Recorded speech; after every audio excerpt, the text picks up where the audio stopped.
Hello, everybody. Top of the morning, afternoon, evening, whatever it is for you. Happy St. Patrick's Day. I'm Jonathan Crow, Director of Content Community at Ninja One.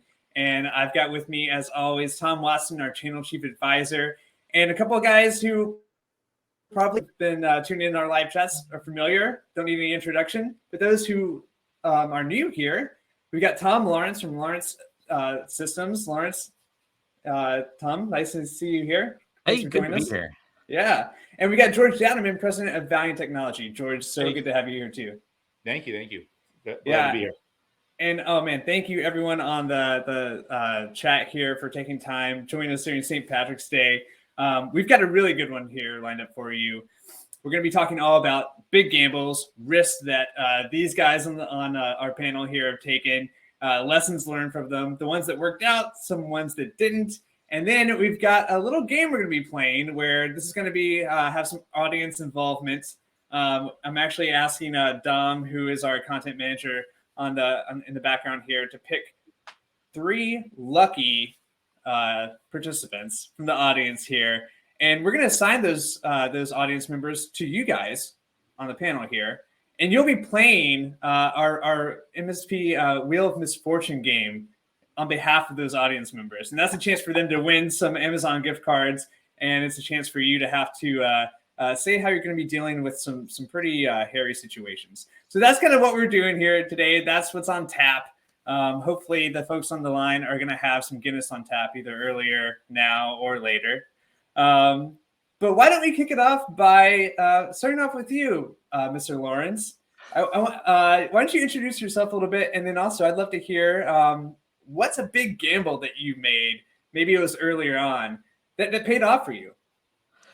Well, we'll start with who I am. And for those of you who may have seen this studio behind me before or wondering why I'm in it, why I have it set up like this is I'm a YouTuber, but I'm also an IT and MSP owner. And I, been providing technical services. We've been in business for just under 20 years now. As I always shocked when I say that because it makes me feel really old, but nonetheless. So I do a bunch of YouTube content around professional IT services. And hey, that's kind of how I got to meet the folks at Ninja and ended up standing here, besides being a Ninja user and things like that as well. So let's start with the gamble that did pay off. I mean, starting the business is really the biggest one I can think of, because I didn't start the business just, leaving an average job or transition into it. It was a hard stop and a choice I made from the company I worked for going bankrupt and saying, all right, and telling a wife that I'm going to lose a close to 6-figure income I had in my 20s, and I'm going to go to a 0 income with the hope of making income and starting a business. And it paid off. I mean, that's how I've lasted this many years.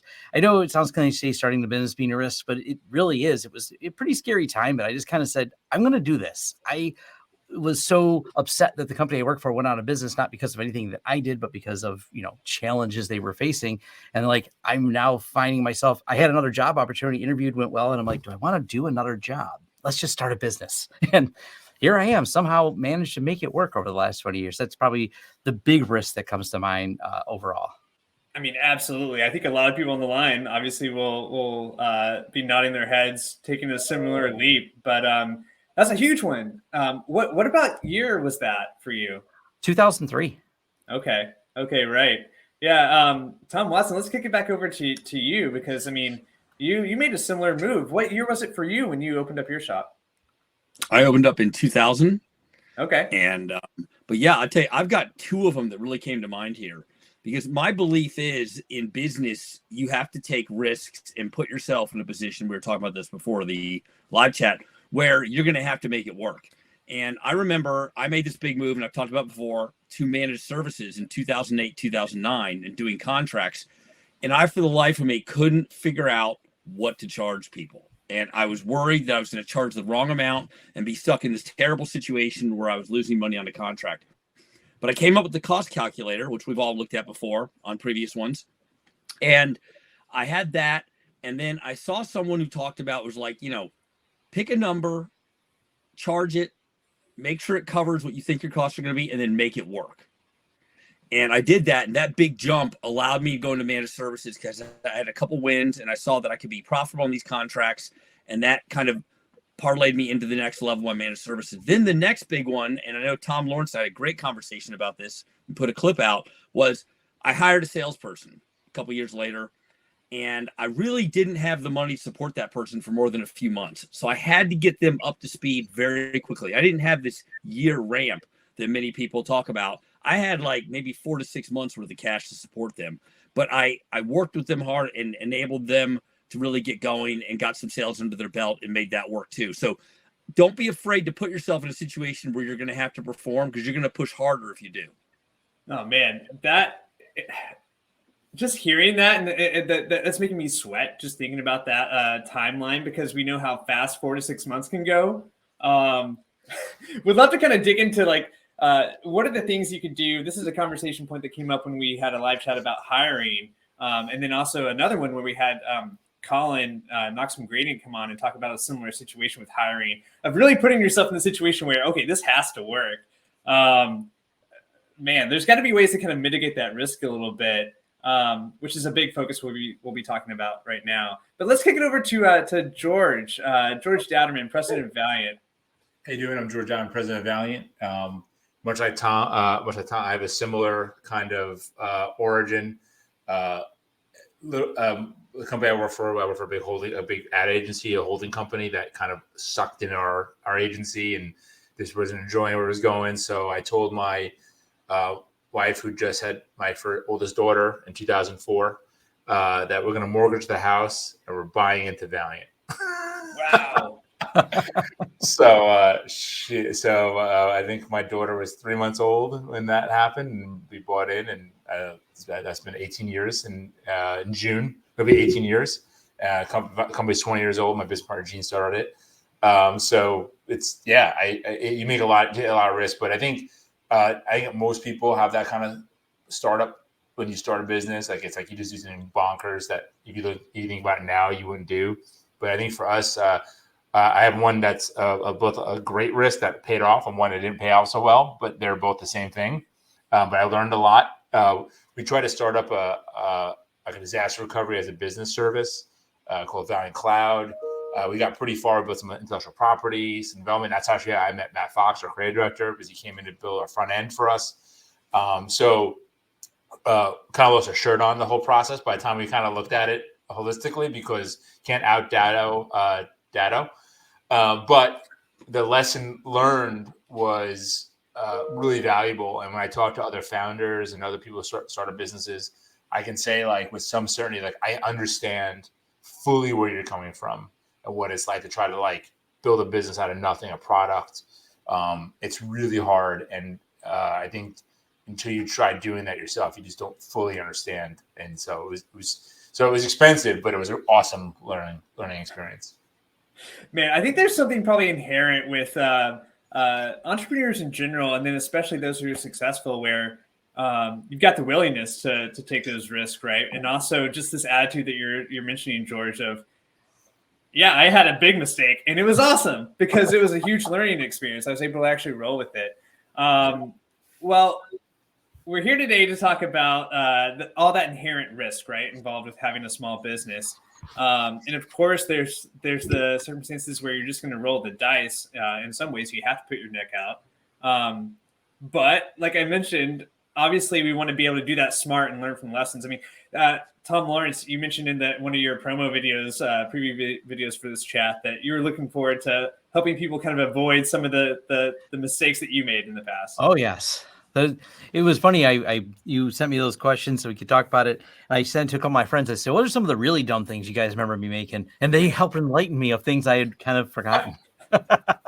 Oh man, that's the beauty of old friends, right? And my wife had a lot to for a say. while. She's like, remember when you did? I'm like, oh, I tried to forget when I did that. So I suppressed that memory. Yeah.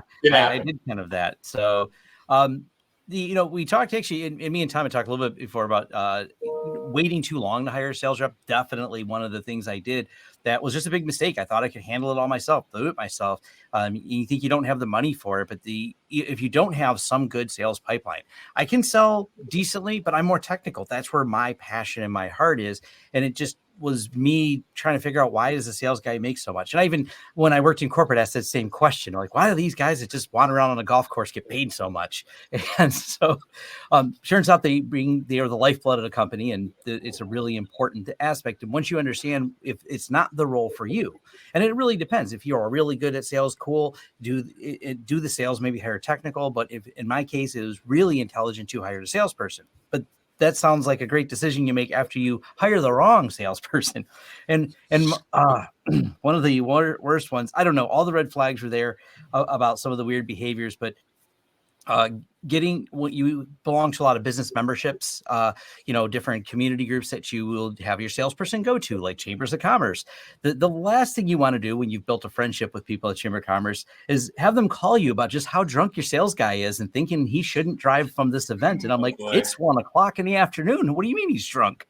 And so, yeah, there's definitely hiring the wrong salespeople, not really vetting them very well. That happened twice to me. The first one was just the person had a little bit of a problem that I didn't know about until it kind of came to, there was indicators I just kind of looked over.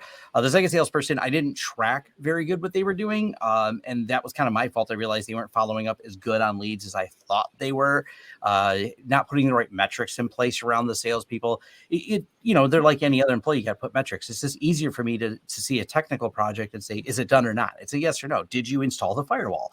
Did you clear these alerts? Things like that are really easy to see. It's a little bit harder to see it on the salesperson, especially when they're the one telling you to do it. But you kind of got to put the metrics around it. So those are some of the not hiring a salesperson soon enough really hampered and slowed the growth of my company. And then the missteps almost cost me. It certainly cost me some face when you have someone from the Chamber of Commerce go, this guy's kind of drunk. You're like, wait, my guy. So that's, oh man, yeah, that happened. That's a huge one. I mean, I know Tom Watson, like you hear this a lot too. Hiring for sales leaders. I mean, you had your own process that worked out for you when you took the gamble. You found the right person. I put in the chat a couple of links to some blog posts we did a couple of years ago with Aaron Underhill, who's now CEO of Dedicated IT, one of our bigger customers. And he's very candid about making this mistake of they hired the wrong sales leader, and he estimated it took him about 6 months. It's set them back like 6 months in terms of their growth plan.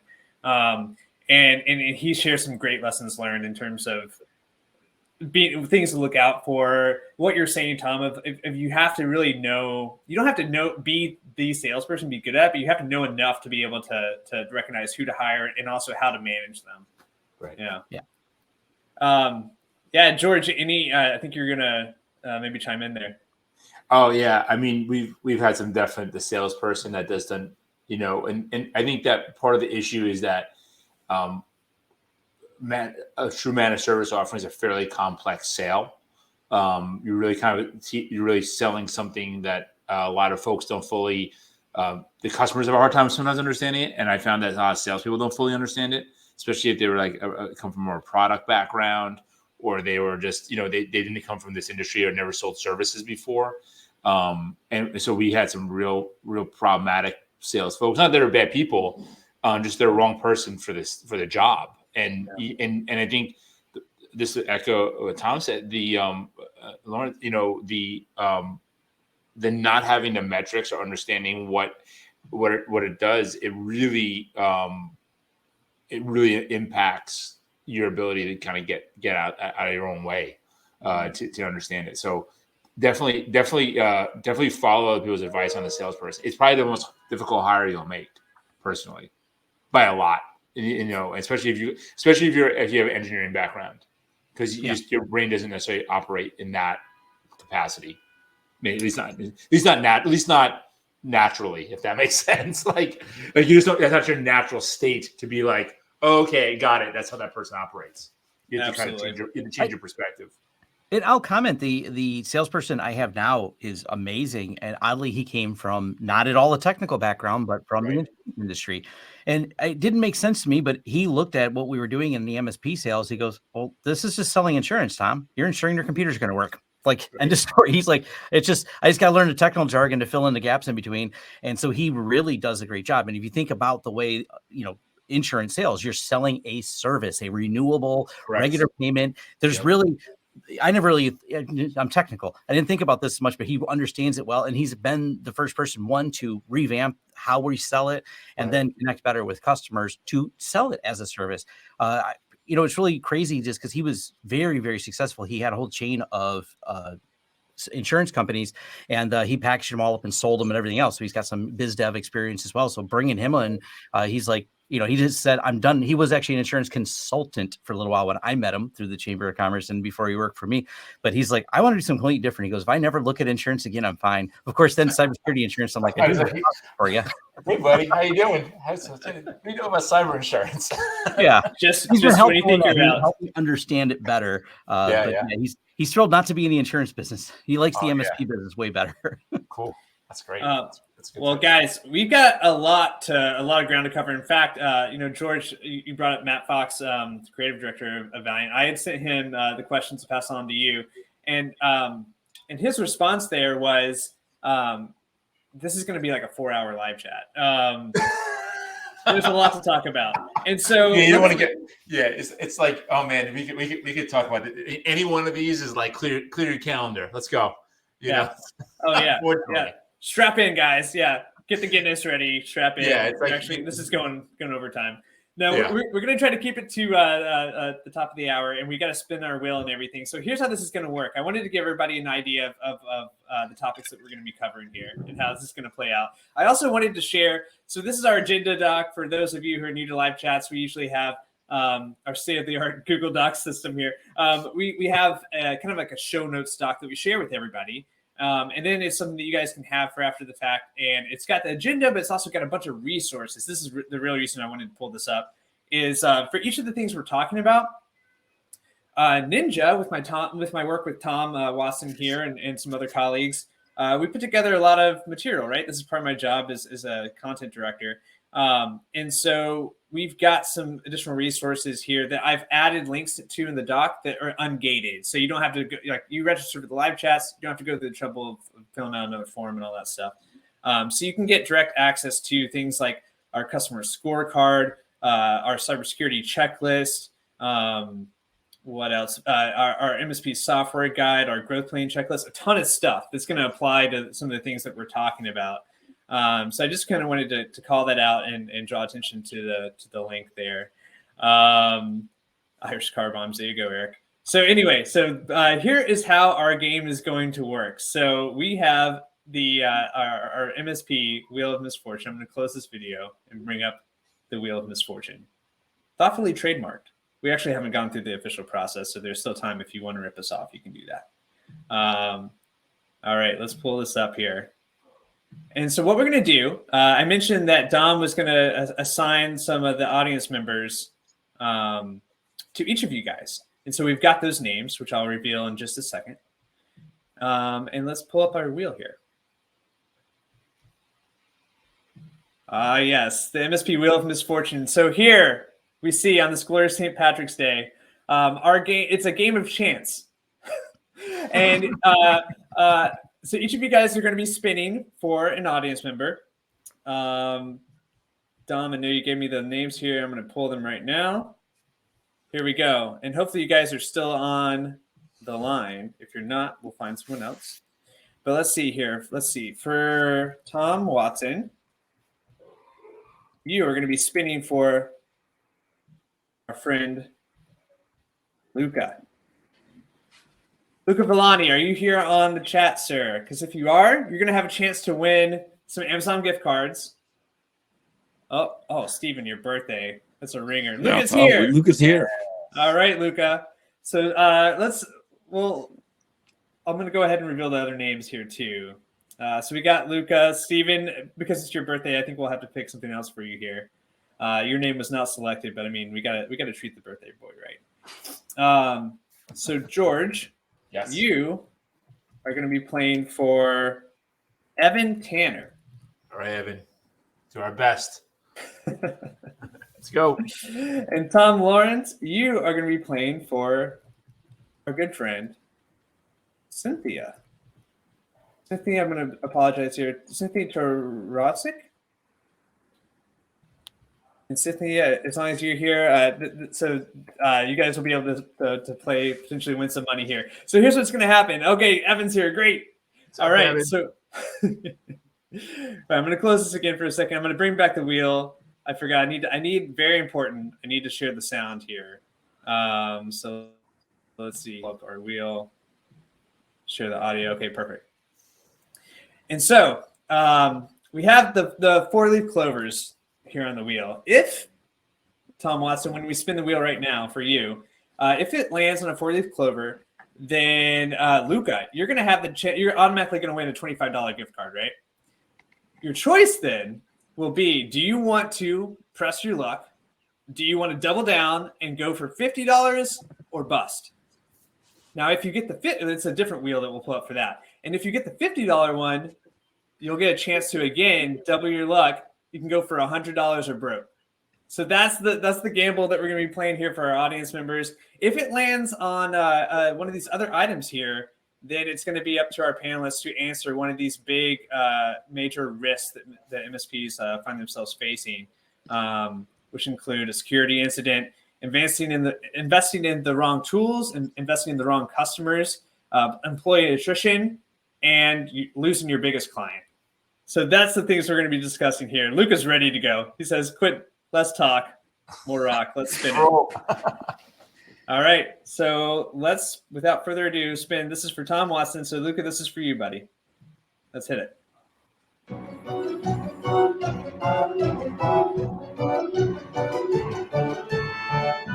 Oh, wow. Nice. All right, Luca. Well done, my friend. So I'm going to pull a different wheel up. All this back and forth.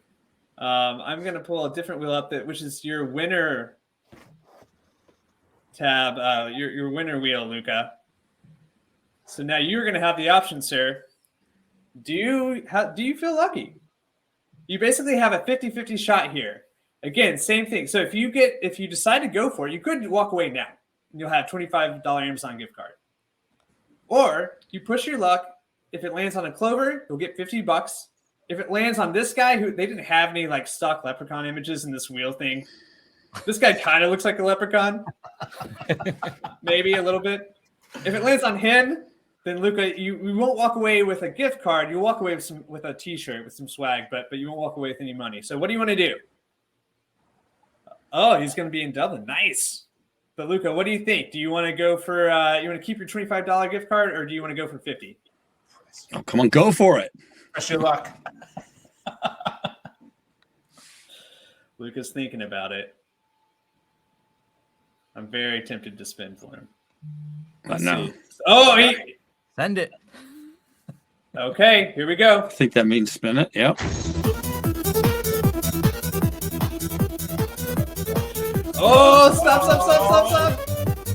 Yeah. There you go. There you go. Nice. Luca, you just turned that $25 gift card into a $50 one. Congratulations. Going bold. That is All great.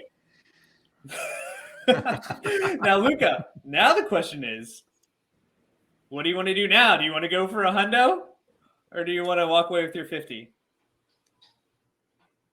What should you do? What do you think? Entrepreneurs risk.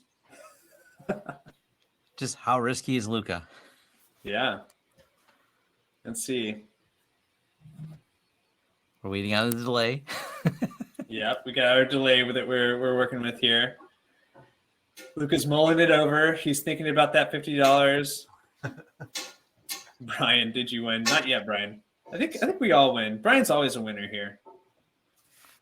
I think you already know me, guys. Oh, yeah, Luca, I think he wants to do it. Yep. Cynthia. I take that as he wants to do it. You think so? Does that mean that he's going for it? I'm gonna go with it. We need a confirmation. Yeah, says we know him. He already went once. I say he's saying it. Okay, Luca. Can we get it? Go for it. Go for it. All right, here we go. Oh, man.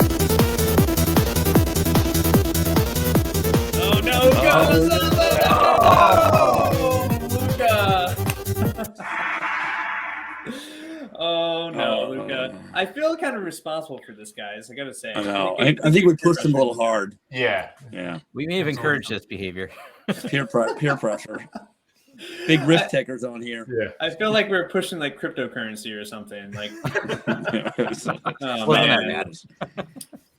All right, well, Luca, I think you entertained us, and so that's worth something. So you're not going home empty-handed. You're going home with swag for sure. Thank you for playing, Luca. Let's go with Tom Lawrence. It's your turn to spin. So I'm really feeling bad about Luca, but Luca, we'll make sure we'll take care of you. Thank you for playing, sir. Okay, let's get our wheel back up and give it a spin for you, sir. So as a reminder, Tom, you're playing for Cynthia. And Cynthia in the comments, she already said she was encouraging Luca to stop. So we'll see how Cynthia plays this game if she gets brought up. Let's spin our wheel.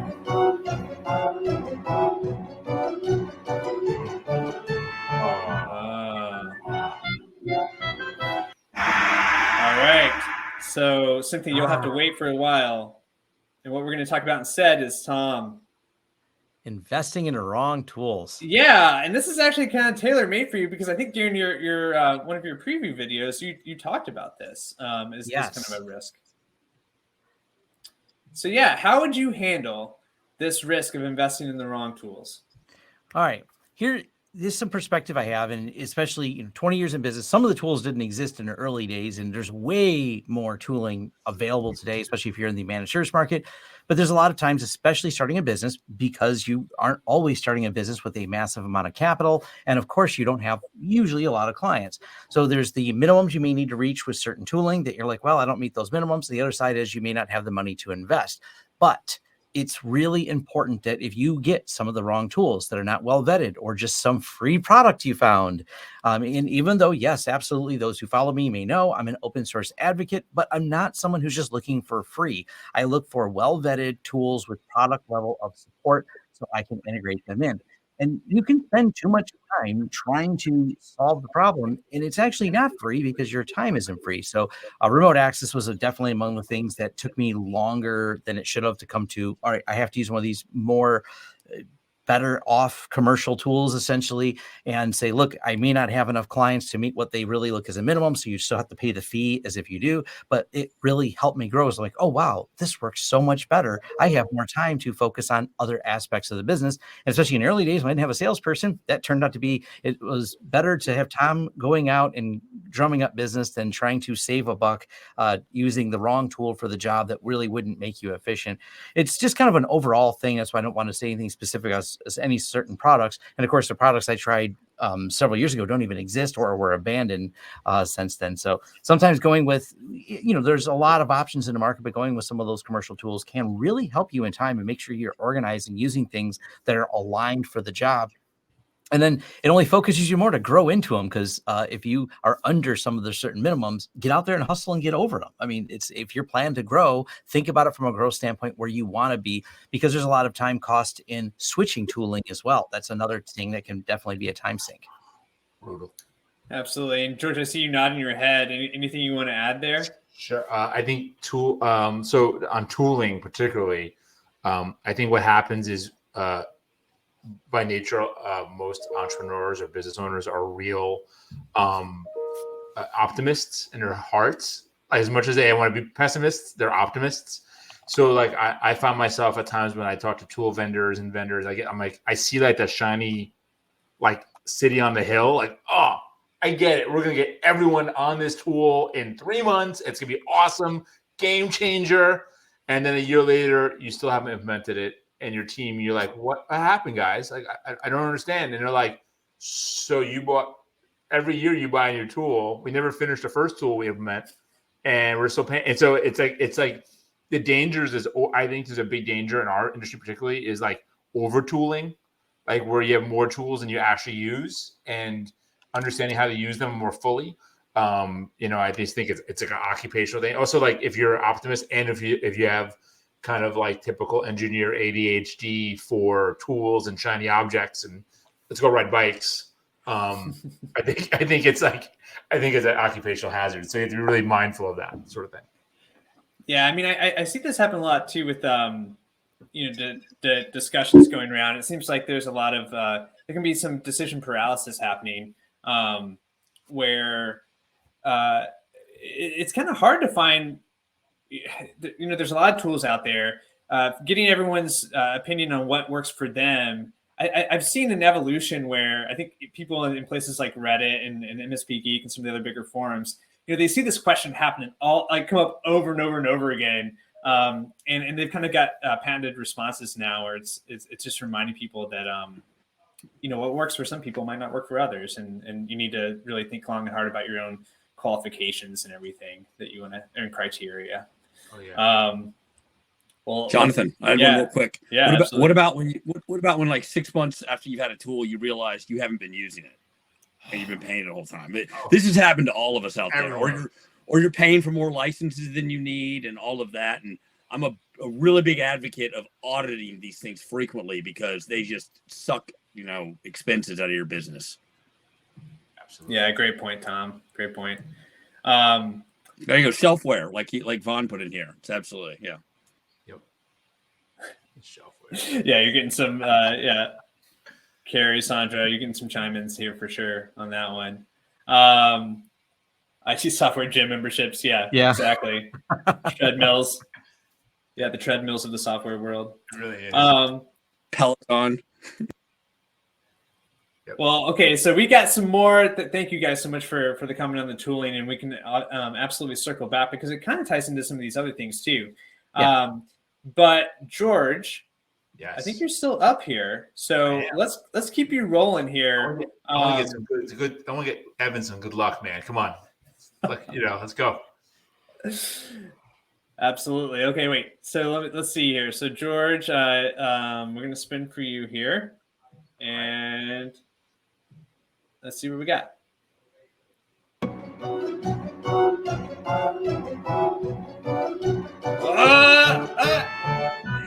Yes. All right. All right, Evan. What are we doing, man?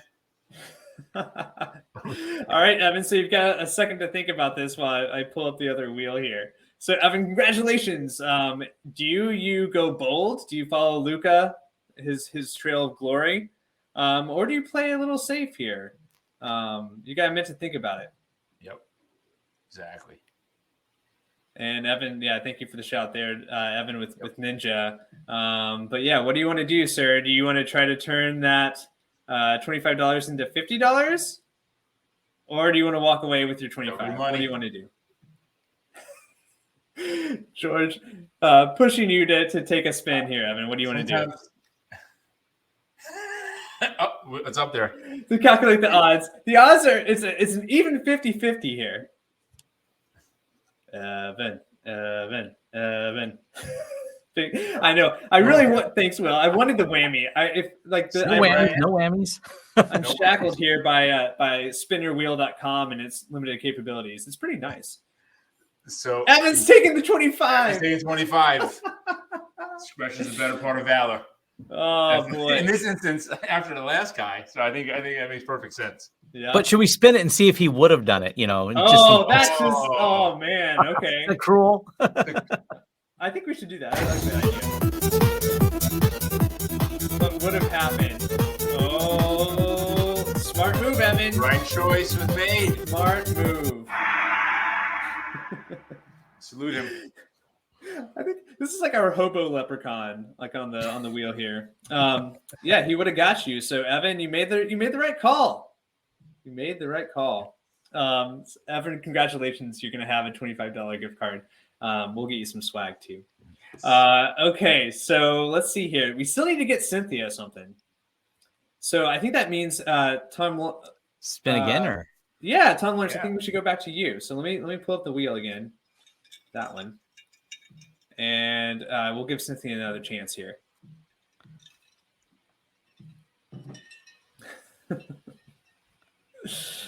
Oh, man. So Evan picked the safe route. He's got $25. Luca went for glory. Walked away, unfortunately, with nothing, but he's going to get some swag. All right. So Tom Lawrence, let's see. Back to you for Cynthia. Wow, Cynthia. Losing your biggest customer. Tom Lawrence, is this something that's happened to you? Yes. Wow. Yes. As a matter of Twice. fact, I had a great discussion with my sales guy because he's seen that one. He goes, "Have you ever lost a big customer?" And I said, "Actually, you gain them back." And so there's a story. Oh man, great. Let's hear it. Yeah. So one of the things when I worked in corporate and the company went out of business I worked for, one of the problems is they were deriving 92% of the revenue from Ford. So we used to joke when Ford got a cold, we got the flu. So obviously, when you have all your eggs in one basket, that's not a great idea. One of the things I did to mitigate this was I really, over the years, built up a large client base. But every now and then, you're not going to say no if someone just keeps throwing more and more business your way. And so this one particular client got bigger, maybe 18% of my total revenue, which is not a bad thing because you're happy and you don't think it's ever going to stop. But you also don't realize that the owner had two sons who were both vice presidents, and one of them would leave who liked you, and the other one just has this thing about his brother-in-law coming in and doing IT. So you're there one day and you're just gone. Like every project is just hard stop. Anything, let these contracts expire, will wind you down. All these new projects that you were bidding on literally stopped. And we're like, oh, we thought we were getting those. No, this guy's getting it. And it was just it turned upside down very quickly. It hurt, but it wasn't with it only being a smaller part. It's just like, okay, well, we're not doing those projects, so we'll dedicate more time to sales and move on. And there was a 7-year gap from when the invoices for this client stopped, because we had them from 2006 until 2014, 7 years we worked with this client. Then in 2014 was the last time we invoiced them. And then the next time we invoiced them was in October of 2021. They actually, more changes have happened at the company. The company grew substantially, has an internal IT team. The internal IT team, one of their members loves my YouTube channel and stopped by my office. And they have now spent already more than they spent, I think, in 7 years. The projects are substantially bigger, and they're back as a client. They're not our biggest client anymore by far, but they're still doing really nice, good-sized projects with us, and it's been great. And he said, it was funny because he's like, I don't know why you guys ever left. You're so easy to work with. And we're like, politics with the so-and-so, and he goes, oh, yeah. He goes, I came in and I got to see all the things going on with the family drama. He goes, that's over now. I was like, yeah, I guess it is. That's why you're calling us now. So yeah, it's kind of weird. It's how we lost them, and also gained them back. It's one of those things, though, you really have to really look at the pool, and you just don't know. I never expected this client to do this. We actually had not as big of a client, but a city. And what I learned about government clients is an election can change your engagement level with them. So that's also a time when we've watched like, oh, I really like the mayor. She didn't get elected again. Oh, I just realized what that means. The new people, I didn't think about it. When the final day is when the transition happened, they like introduced us to who's transitioning IT. I'm like, I didn't expect this to happen. They're like, why? This is the guy I trust, and I don't know you. But I said, but we've been doing it for the last 4 years. You sure have. And I heard you did a good job. That was how he replied. I was like, wow. Okay. Yeah. So sometimes that happens. You have to, think about your risk, diversify your clients, and diversify your industry. If the pandemic taught us anything, if you were focused on a single vertical and that particular vertical was hit from a pandemic that happened, especially if you were in the entertainment business or you service a lot of those clients, you could actually very adversely affect yourself. Now, some people may think this goes against some common wisdom that I heard you're supposed to niche down on things. No, you're supposed to niche your marketing, because it's really better to market to a single vertical, dental offices, law offices, or an industry like that. But having a little bit broader base on there protects you from potential changes that happen in economics and the way things work, or global pandemics that really kill entertainments. Because if we looked at things from a industry perspective for clients we lost over the last year, we could see like pieces of that pie. Like, look at all the people. We had some big like limo companies and things like that. And when you get one, you get another one, you get another one. They actually have a lot of things they do, a lot of computers, they managed, and they just disappeared. They did not, some of them did not come back after a pandemic because, once you cancel all the venues and everything else, and we supported venues, Wi-Fi projects and everything else, those ones are coming back now, but there's like no invoices for 2020 for them. They're like, we're all on hold. So just something to think about. Yeah, absolutely, man. So many good points there. I was going to ask, and I want Tom and George give you a chance to chime in here. But thinking about this in terms of a risk and having that advice of, you need to be careful. I mean, one of the resources we shared was this growth planning checklist, and a lot of those points come from what investors are looking for and potential buyers for MSPs. And this is a common thing on the list, is like they don't want to see anyone have a single customer represent more than I believe 50%, maybe even 25% in some cases of the business, because that's considered risky. Because like you said, Tom, there's some times where it's not anything that you did. It's just kind of out of your hands. But I guess the recommendation there in terms of diversifying, I was just kind of curious what people are actually doing. Is it really as much as just, okay, we need to go out and get more customers? That's the solution there, or what? George, you want to chime in there? Yeah, I think there's a lot of adjacent. I think there's always adjacent industries to the industries you already service that are like, if you service, for example, we work a lot in like creative companies, like where it's like ad agencies and PR firms, and they may look the same, but they're actually really different in how they operate their businesses. But I also think you might find stuff like, if you work in like legal, accounting is not that far away, and they have a real close interrelation with another. And then it could be an insurance broker, a mortgage broker, and all these kind of like kind of related centers of influence. And if you use that to where who you work with and who you want to be introduced to with your network, that can be super useful. Like in our business, sometimes we'll work with apparel companies because they have a lot of creative, but they also, it's not the same as an ad agency, but there's a lot of creative technology, a lot of creative need in those kind of companies. So a lot of it is looking for things that the skill set you already have and applying it to just something a little different that maybe a little more recession proof. And as to echo what Tom said, really look at your percentage of business at one customer. It's a really useful analysis, especially if you're looking at it from an MRR perspective. If that's your goal, or if that's your main like source of revenue, you really don't want anyone being more than 15-20%, because that's a really dangerous place to operate from, even from a emotional perspective of when they leave. Don't underestimate the morale factor. It was if your team works on one thing all the time and it's gone, that's going to impact their work.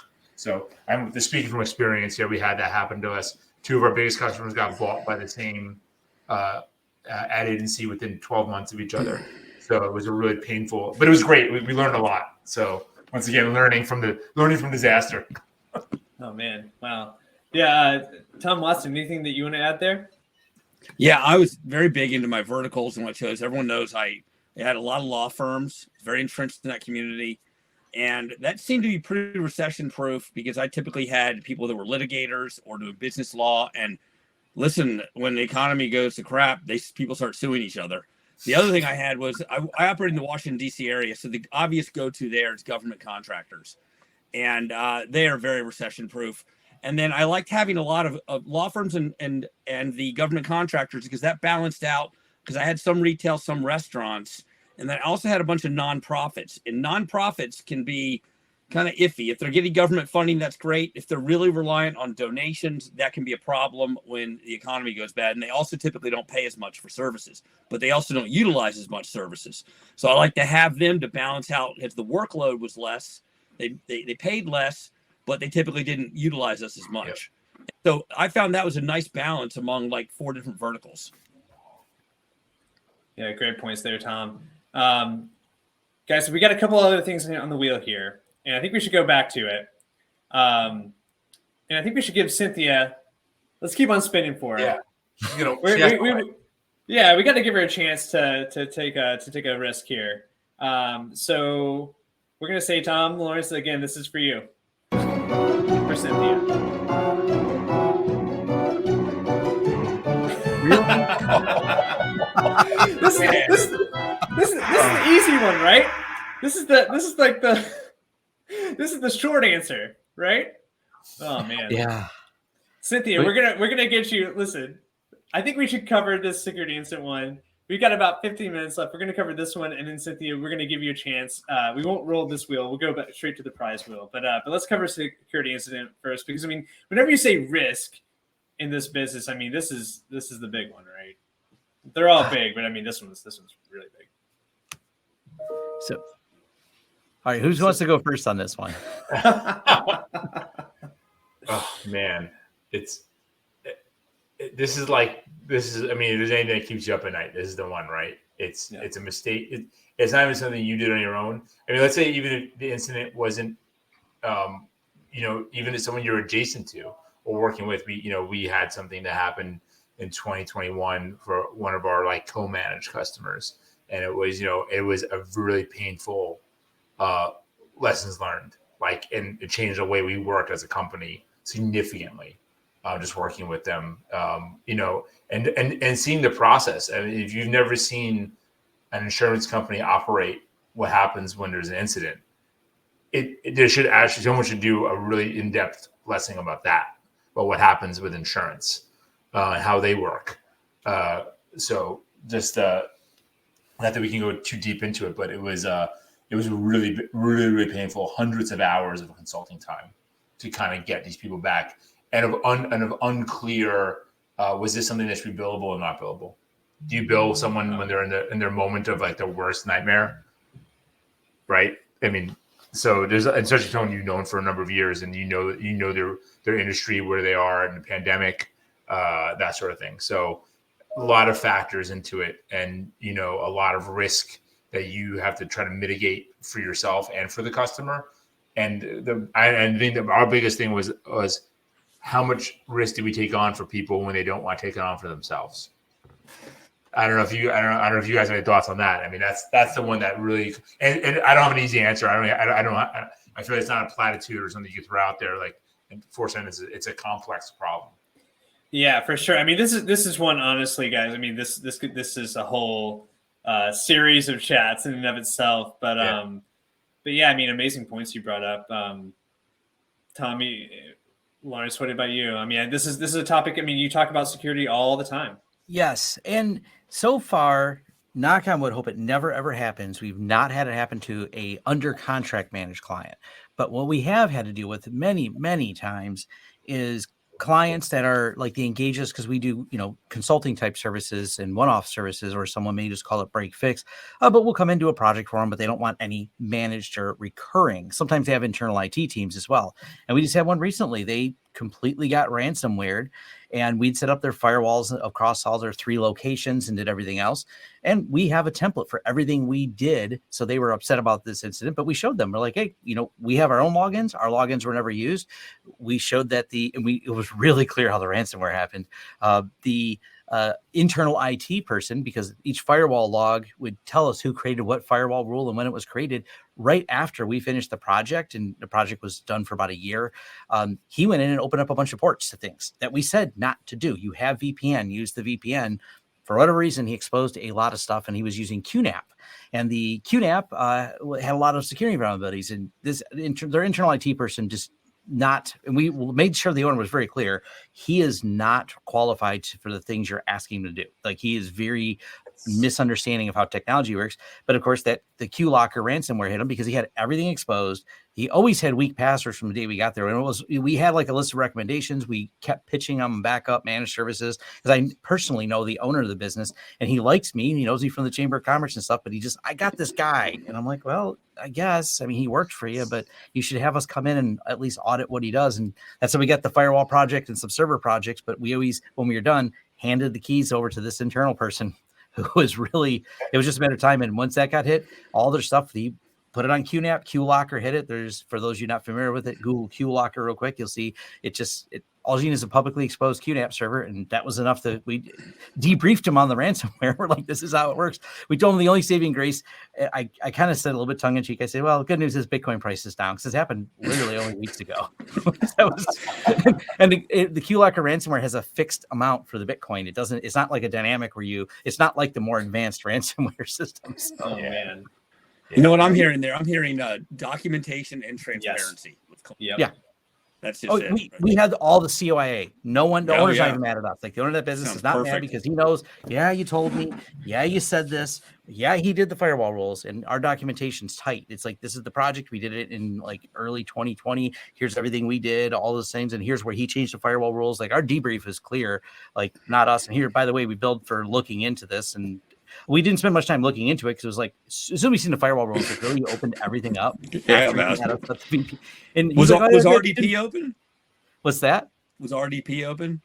No, he did everything, all the web interfaces for the QNAP because that's all it took. So yeah, so similar thing with the incident we had was internal IT kind of staffer not following recommendations, and it was like, and once again, they've been clients for years, so it just became one of those things where you're trying to help people out. Yeah. But once again, there's so many lessons learned out of these things, and I think that it's really hard to actually wrap your head around what's going to happen until you've done it at least once. Unfortunately, until you've seen it in action, and I think that's I think there's a lot of great resources out in the channel right now about this, but it's just keep doing it, get minded on it, and be mindful of what you're doing at all times and how it impacts yourself and your customer. And if people are not going to follow your recommendations, like you have to make a decision as an MSP owner or as a leader about what are you going to do about that. Yeah, and I think it might not be enough. Right. I mean, I think there's a whole obviously there's all the recommendations, all the things you can go down for in terms of security recommendations on your own behalf that you could use. But yeah, I mean, it sounds like from your discussions, it's like Tom mentioned, like what can you do to reduce your risk on some of these engagements as an MSP owner? And we're talking about documentation and your contracts too, going back and reviewing what you're saying in your contracts, things like that. Yeah, I mean, it's a topic that I think we've covered on previous live chats, and you're right, George. There's a lot of discussion on the channel, justifiably so. The cyber call that happens, Andrew Morgan and co. They do things on this all the time. But yeah, I'm going to include some links to more resources because I think you're right. Just seeing and hearing more examples of what's actually happening, how the incident response process actually works, what insurance providers are actually going to be looking for, all that sort of thing. I don't think there's enough preparation that people can do. Yeah. So we'll point to more resources. And I'll send a link to you, Jonathan, so you include it in the notes. I don't know if any of you follow the Risky Business podcast, but they had a really good interview. They had a CISO of a very big company, all fully disclosed. I can't remember. I think they employ 20,000 employees or something incredible like that, but they get ransomware. They talk and break down from the CISO's perspective. My company got ransomware is how that starts out. And he walks through everything that happened. And this is rare. Not all CISOs even survive keeping their position going through ransomware. Yeah. And he, the technical details are less interesting. And he says, hey, someone accidentally opened up RDP. We absolutely knew better. Someone accidentally did it. So the technical part isn't what's interesting. It's not a technical interview. It's whatever happened next. How do you spin these machines? How do you deal with lawyers? How do you deal with PR? How did you deal with this? It's a fun interview. It was only like a couple of weeks ago on the Risky Business podcast, but I thought it was really insightful because one, there's a lot of humility in just standing and laying it all out and saying, my company got hit with ransomware and this is what we did. And I got to keep my job was part of the other interesting part of it. So absolutely. We'll definitely, I'll do some poking around too, but we'll definitely include that link because that sounds great. All right, guys. So we just got 5 minutes left, and we got to get Cynthia something. So, Cynthia, if you're still on the line here, let's. We did our wheels. We talked about our big risk. You got $25 Amazon gift card. What do you want to do? Do you want to go the path of playing it safe, like Evan? Do you want to go Luca? I like how you got like Evan and Luca on each shoulder here, and Luca's telling you to go for it, and Evan's saying to play safe. Oh, yep. All right. So what is the yep for, Cynthia? Is it to go for it? I got to clarify here. I don't want to be responsible for this. I don't want to take on the risk of assuming what you know, what you're saying. So if you tell me to spin, I will spin. Otherwise, you can have the $25. What do you think?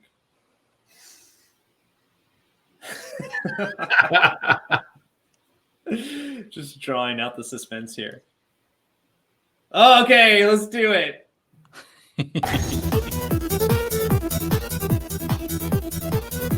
Oh, keep going. Keep going. Go, go, go, go. No. Oh, again, I feel like we pressured Cynthia. Oh, man. All right. Big whammy. Cynthia and Luca, don't worry. Whoops. We are going to make sure that that you don't go empty-handed. You won't go up to $50 gift card, but we're going to give you some swag. And I want to make one more call here. We got a couple minutes left. I know. I'm sorry, Cynthia. I go to do into it again. Steve, I think it was Steven. Was Steven the one who said it was his birthday today? Is that right? Yep. I believe so. If he's still on the line here, on the chat, then Steven, I want to be able to spin for you. And I think I'm just going to do it for you, sir, because we don't have a ton of time here. Oh, Steven, you're there. Okay. So you got a $25 Amazon gift card birthday present for you. Do you want to try to go for a 51 after seeing Cynthia and Luca both lose out? Do you want to push your luck? Spin. Happy birthday to you, sir. I like it.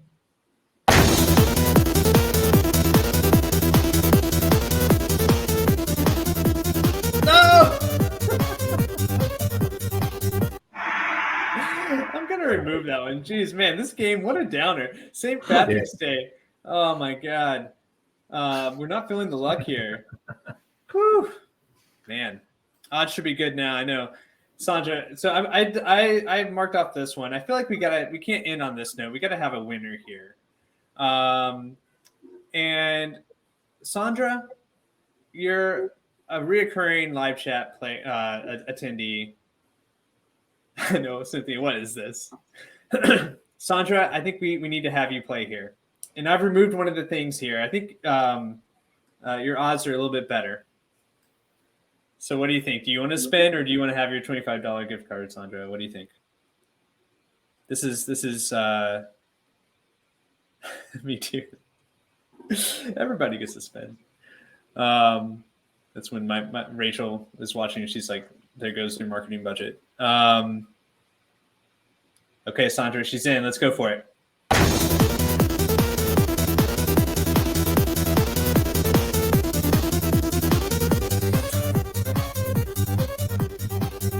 Yay! All right, Sandra. You got a $50 gift card. You can turn that $25 into $50. Congratulations. That's awesome. I'll give you one more chance if you really want to push it. You can go for $100. What do you think? And then we got to wrap this thing up. She says, "Go for it." Okay, I love it. Let's do it. Oh.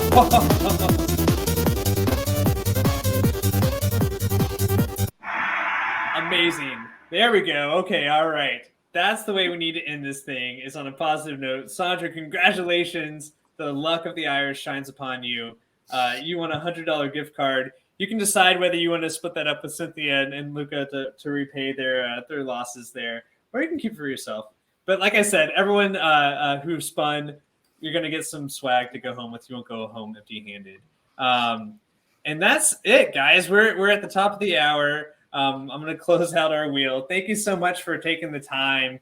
Tom Lawrence, Tom Watson, Georg Dauterman, thank you guys so much for coming on and sharing all the lessons learned, sharing the big gambles that didn't pay off, the risk, the bumps that you guys are taking along the way, and the lessons. This is great. I learned a ton. I know everyone on the chat here too. And happy St. Patrick's Day, everybody. I guess the last thing I'll note is that in a couple of weeks, we're going to be right back doing another live chat. We're going to be, it's March 31st. It's one day before April Fool's, and we're going to celebrate by doing a fishing challenge. So more information to come on that. Keep an eye out for it. But I'll let you guys do some sign-offs here.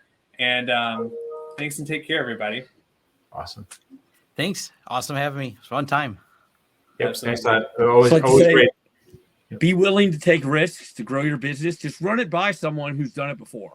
That's all I'd say. Yes. Hey, It's not a it's bad way idea. easier to learn from someone else's lessons. I won't lie. Yeah. Yeah, well, And less hopefully. expensive. That's true. That's true. Well, thank you guys. You're a key part of that today. So thank you again for everybody. And thanks everybody on the call here. Have a great one. Happy St. Patrick's Day. Thanks, everyone. Take care, everybody.